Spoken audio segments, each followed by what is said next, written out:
Please do come in, take a seat, and be comfortable. I'd like to thank you for coming along this evening. This may well be your first tarot card reading, but regardless, from this point onwards, I'd like you to imagine that you, I, and these 72 cards can act as a conduit, maybe even for change, maybe a conduit for continuation, an element of skepticism is to be expected, and I care not. Should you choose to believe what is revealed today, I will talk you through the process. We'll be selecting 7 cards. Once we have our 7 cards, they'll be aligned and assigned to periods of your life. I will talk and elaborate on each and how they complement one another. Before we go any further, I will cleanse the deck.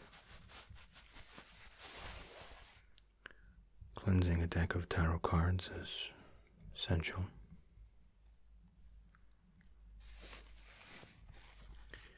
Tarot cards are almost always kept in a velvet or cloth wrapping. There are many forces at work in this world, regardless of neutrality or alignment. The card should always be free of influential energies. Now, as I cleanse the deck, I would ask for you to think of a question. I don't want to know the question. It may or may not have any impact in the cards selected today. But think of the question as an anchor for you to reflect back on. Something larger than what's going to happen tomorrow. Something more than just what's in front of your nose. Think of tarot cards as the mysticism's equivalent to a magnifying lens. What does a magnifying lens do? It reveals to us what our eyes cannot see. Without the lens, we would have queried the existence of these details because we couldn't see them. In the same respect, tarot cards provide pathways. Think of them as signposts. Each card corresponds to a different sign. The difference being that each sign can lead to a multitude of pathways. And so, you have me to guide you. Now, again, clear your mind.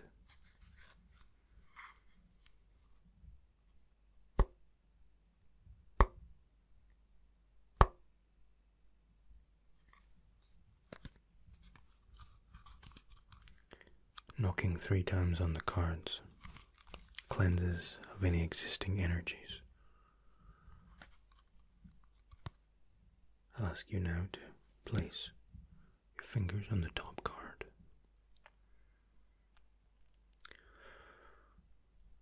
Thank you. Now the cards will be shuffled.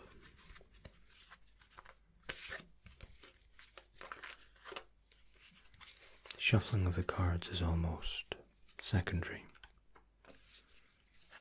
But the question in your mind,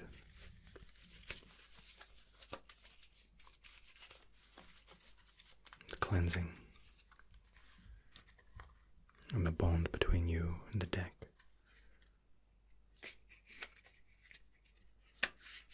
means that when you come to select your 7 cards, the link is already established. Okay. Before I ask you to select the 7 cards, I'll explain briefly the construct behind the deck. 72 cards, of which 56 are made up of 4 suits, 14 suits in each house.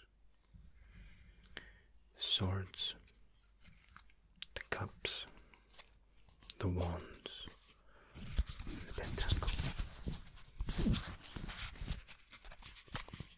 With 56, which are considered minor arcana cards, we have the major arcana. Now I will fan the cards.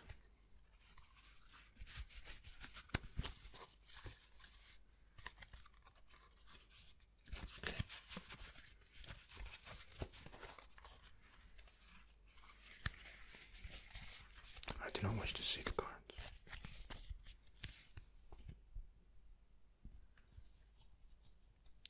Select randomly, and more importantly, with your non-native hand, meaning if you are left-handed, choose the cards with your right.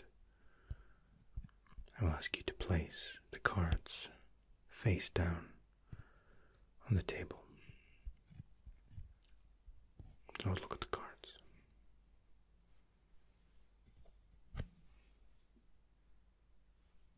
Good.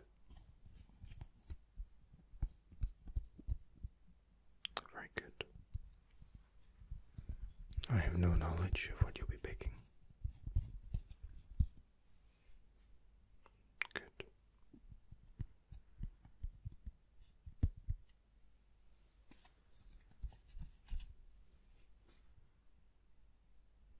Very good. Try not to think too hard about the positioning. It's the selection that's important.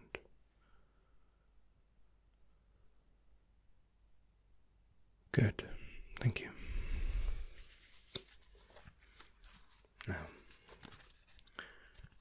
for the purpose of this reading, I will discard the remainder of the deck.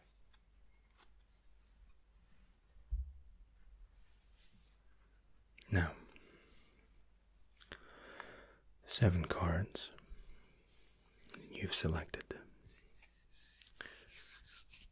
Order is important. The first 2 cards selected represent your past, your more distant past being the first card, card number 2 being the more recent past. The next 3 are your present cards, where you are in life right now, and how these 3 cards act in a cohesive manner, or uncohesive manner in some cases. The remaining 2 cards look towards the future, and in the same respect as to the cards of the past. Card 6 looks into the not too distant future. Card 7 further still. I will remind you again, these are but a guide. The cards do not define who we are, Your very coming here today could be what signifies the change that proves these cards do not come to be. It could be that your coming here today has set you on the path that these cards will set today. What's important is that where you are right now, when you chose these cards, this is the path you are on. The paths can be changed. They can be followed to the letter. We understood. Then we'll proceed. Now, it's important to note, as I come a little closer,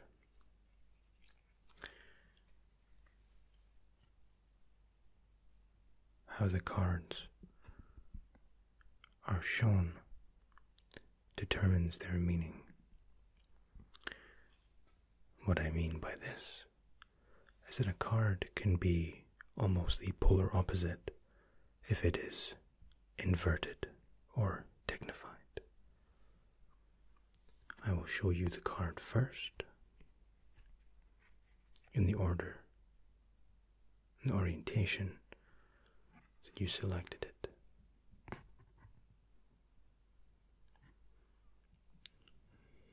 Tell by your face this is a meaningful card.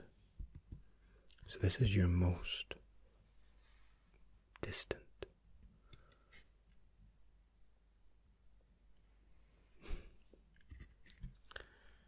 Justice card. Or rather, the injustice card, because of the dignified nature or inverted nature. If we were to have drawn the card this way round, it would have suggested that your past has been fair, done right by you, and that you have received exactly what you deserved. As it stands, your most distant past has been troubled, shall we say. Now, this isn't to say that you have broken any laws or done any wrongs. Rather, that you have had injustices done unto you. Now, this is always a difficult card to draw in its inverted and dignified nature. However, if you are going to draw the injustice card, I would always prefer it to be in the past. I am sorry for the injustices that you've had to endure to this point. I am rather curious as to what card 2 will be. There is one thing to note, in particular on the Justice card.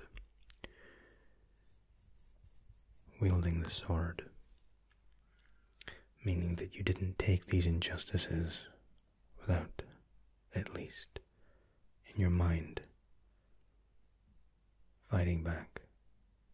Maybe you were helpless at the time, but the sword is a symbol of thinking, not resigning, never resigning to the fact.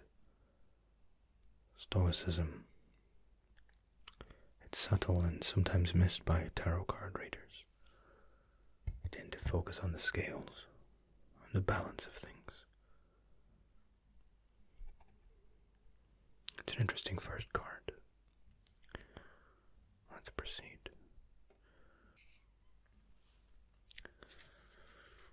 I don't know you yet, but by the end of these 6 remaining cards, I certainly will.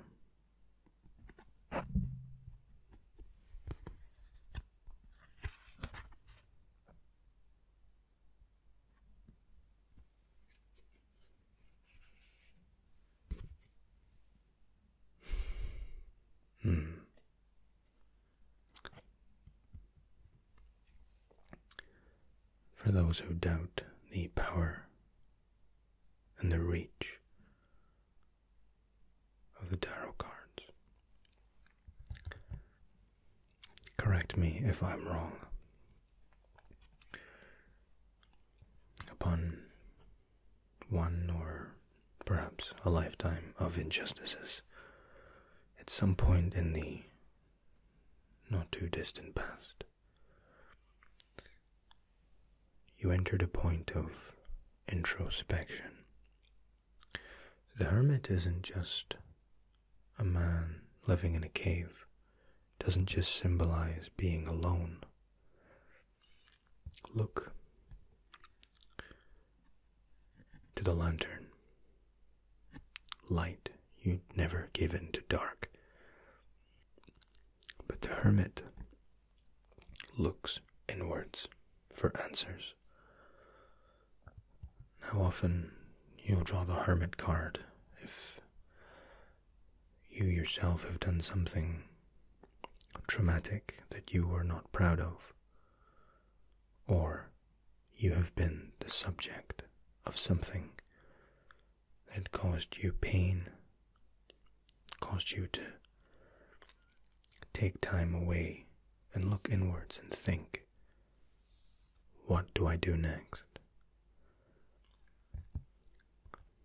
The point of interest on the hermit. Notice the length of the staff. This is your support pillar.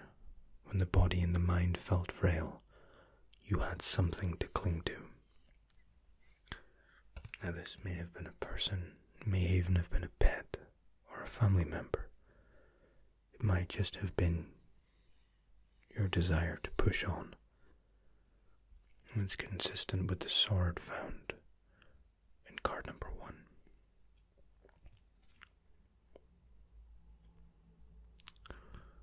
Again, an unsurprising find given the first card.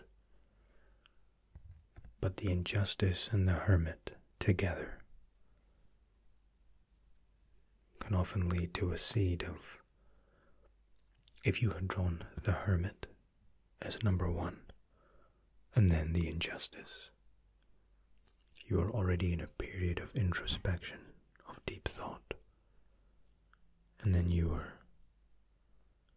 pushed further by injustice. As it stands, it bodes well for the future. Card number 2. The Hermit. Now, we have 5 cards remaining. 3 present, 2 future. The next card.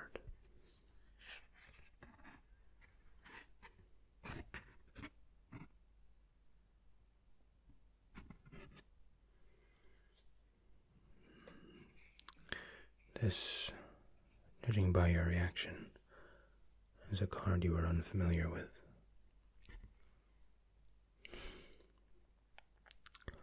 The Ace of Cups, of course.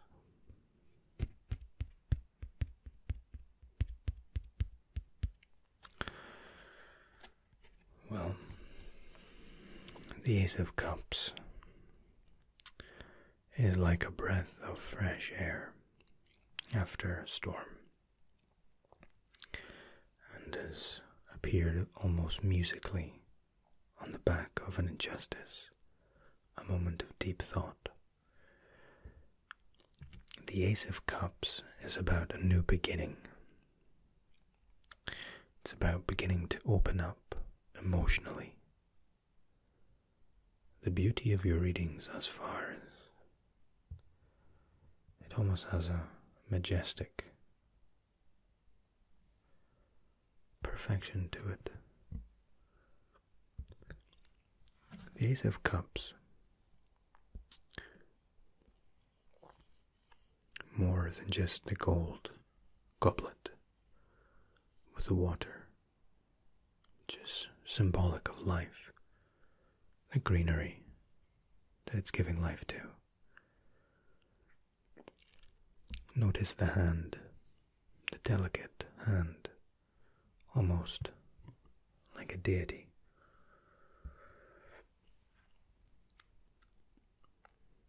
The Ace of Cups is about life and the beginning of a new start. The dove, the water, the hand, and the gold. All consistent with the idea that change could be coming. This is the first of your present cards. I'm very curious to see where your selection has taken us next.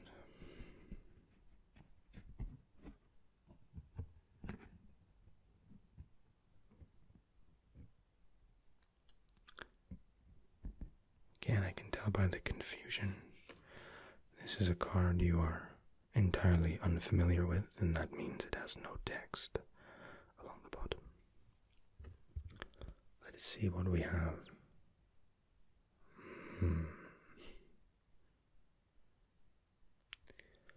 The Nine of Wands.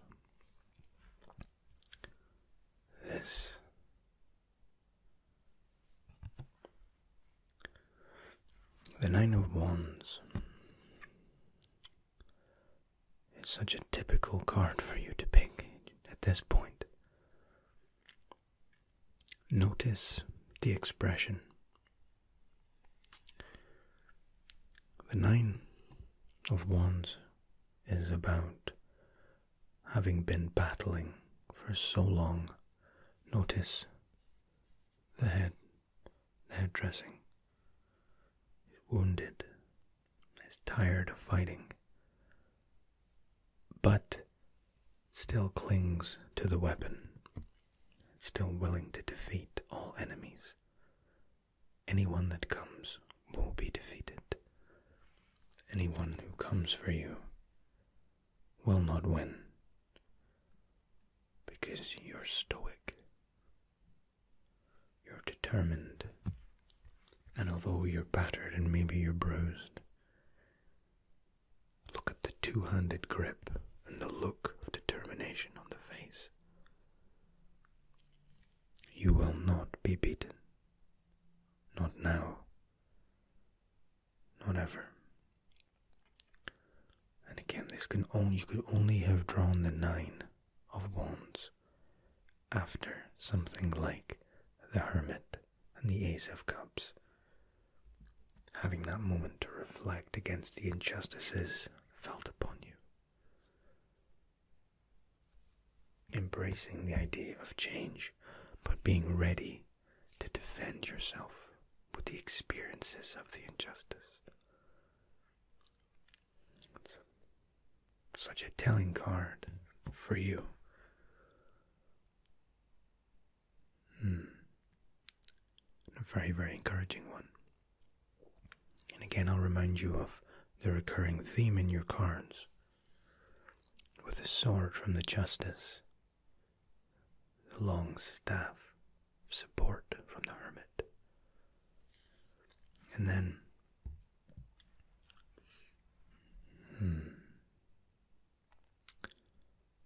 signification of change.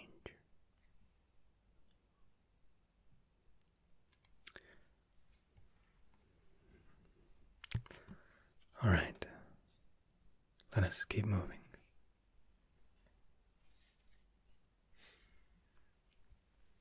Okay. Again, I'll ask you to relax. Your next card.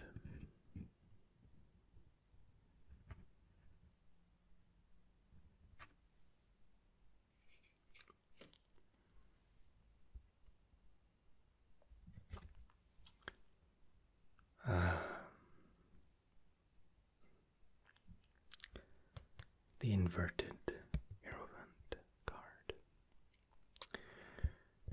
The Pope, as it is more commonly known,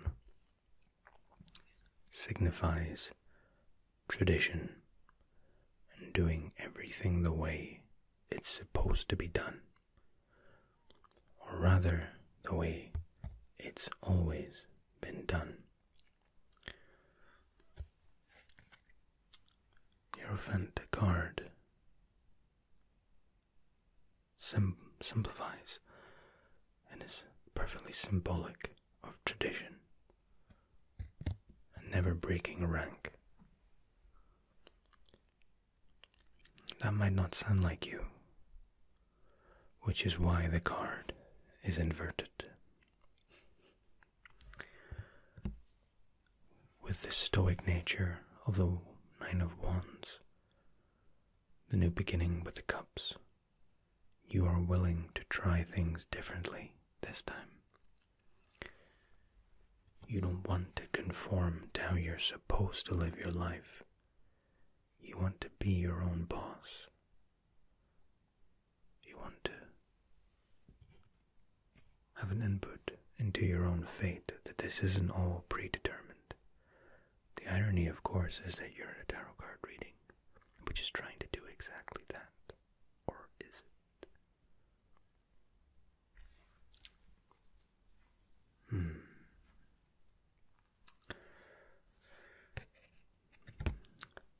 Again, if this had been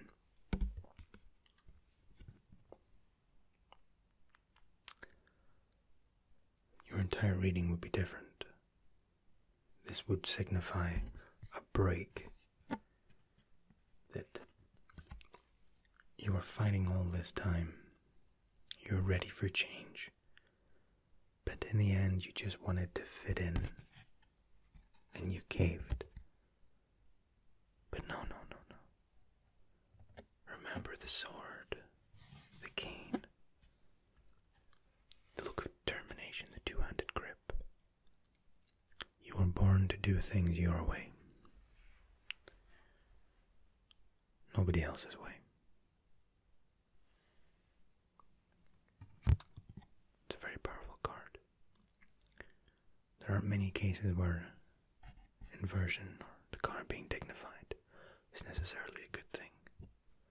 You've had 2 cases of it being so. The luck of the Ace of Cups. Now, we've looked into your past. We've assembled where you are right now. You're ready for change. You're willing to fight for it. To push yourself to it. And you don't need to follow in anyone else's footsteps. Follow anyone else's example of how you should live.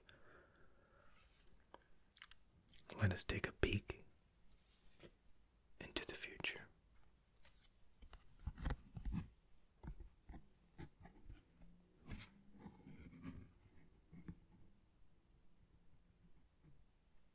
I'm very curious as to what you've drawn here.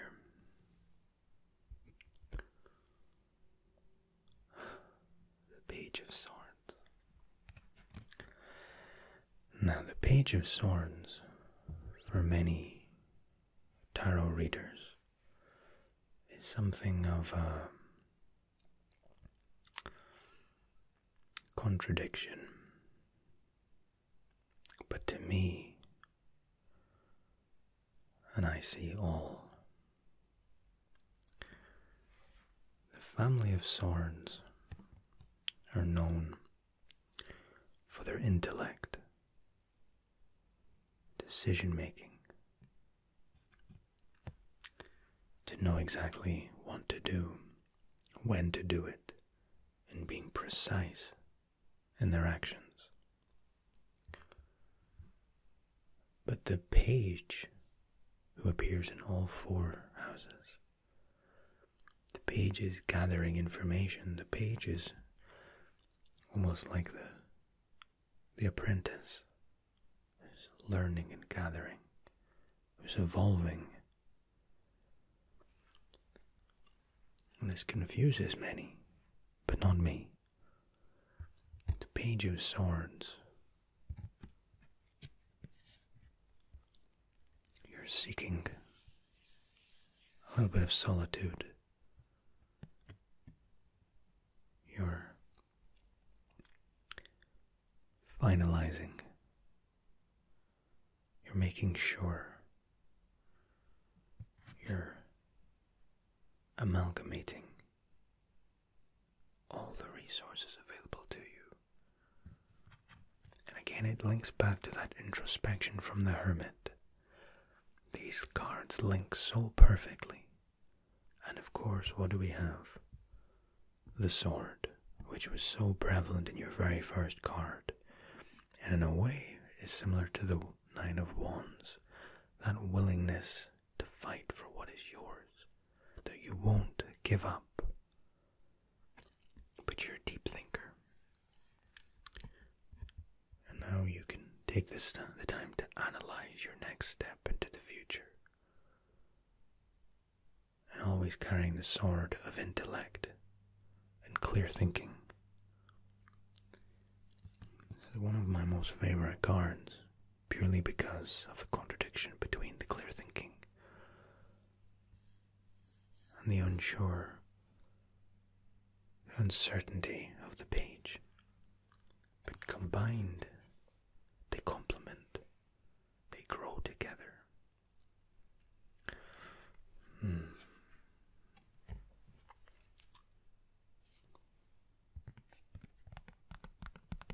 This is such an interesting card. Added to what has been a remarkable reading.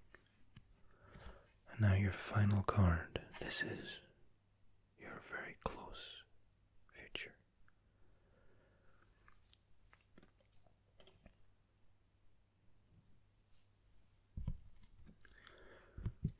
Your final card. I think I know what this might be.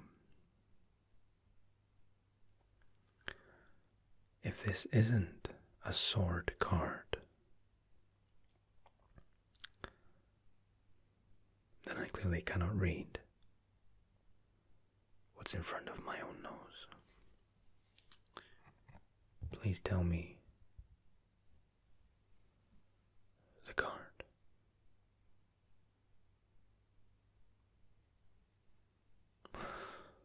Well. The Queen of Swords. You, my friend,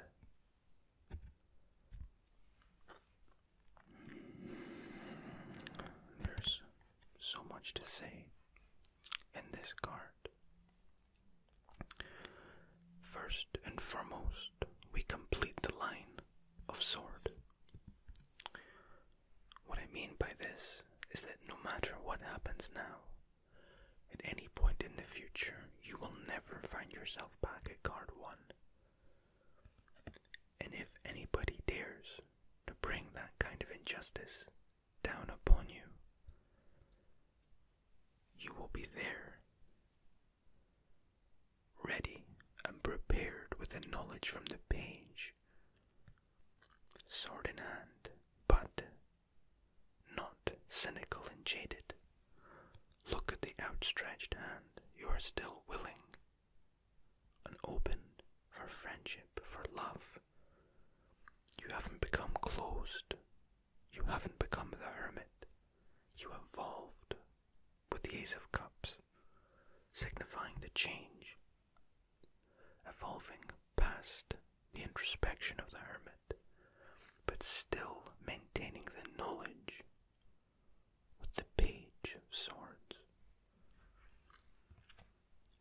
You are becoming and are on your way to becoming so perfectly balanced. You can accomplish, you will accomplish remarkable things. The crown of the Queen of Swords, it's made up of butterflies to show the free thinking power of the swords. The greatest and most richest merchants and entrepreneurs of our time have all been of of the sword line.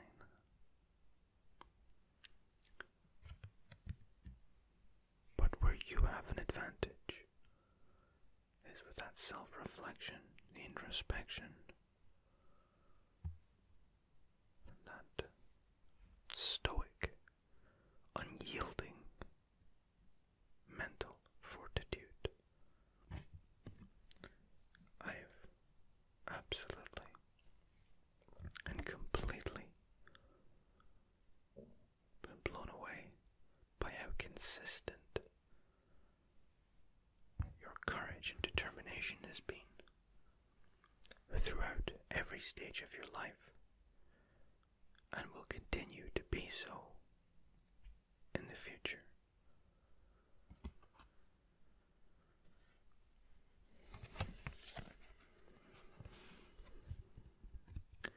Two sword cards in your future. Your future is made up purely of swords, of knowledge, clear thinking,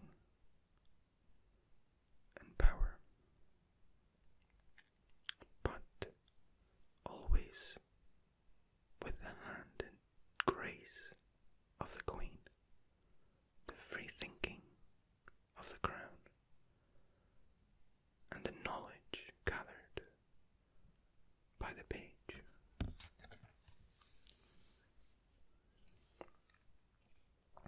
And where you are right now, the change of everything, the continued battle, tired and perhaps weary, but the refusal to conform,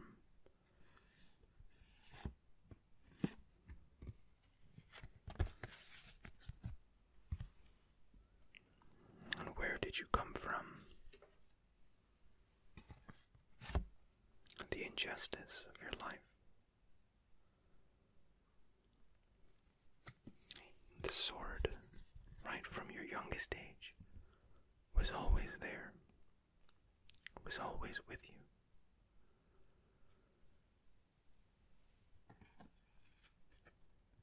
And for the briefest periods, you traded the sword for the staff.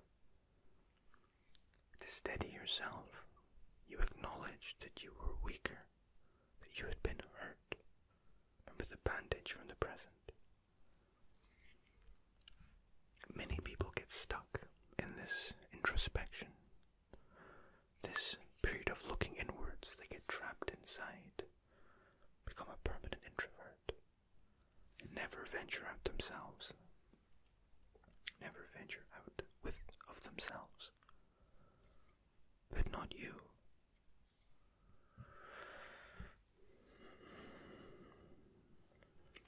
I would like to thank you for providing me with one of my most uplifting tarot card readings. Now I will be mindful and remind you of the fact this is a 7-card tarot reading. I think perhaps in no more than 2 years, no less than 1 year, you should return. Perhaps with a Celtic cross reading. It's a little bit more specific. The 7 cards chart your life, but the Celtic cross provides an extra level of granularity as to what these changes might look like, what these deceptions were. I would again like to thank you for coming to see me this evening. It has been really quite remarkable. I bid you well. And again, stoicism, determination, but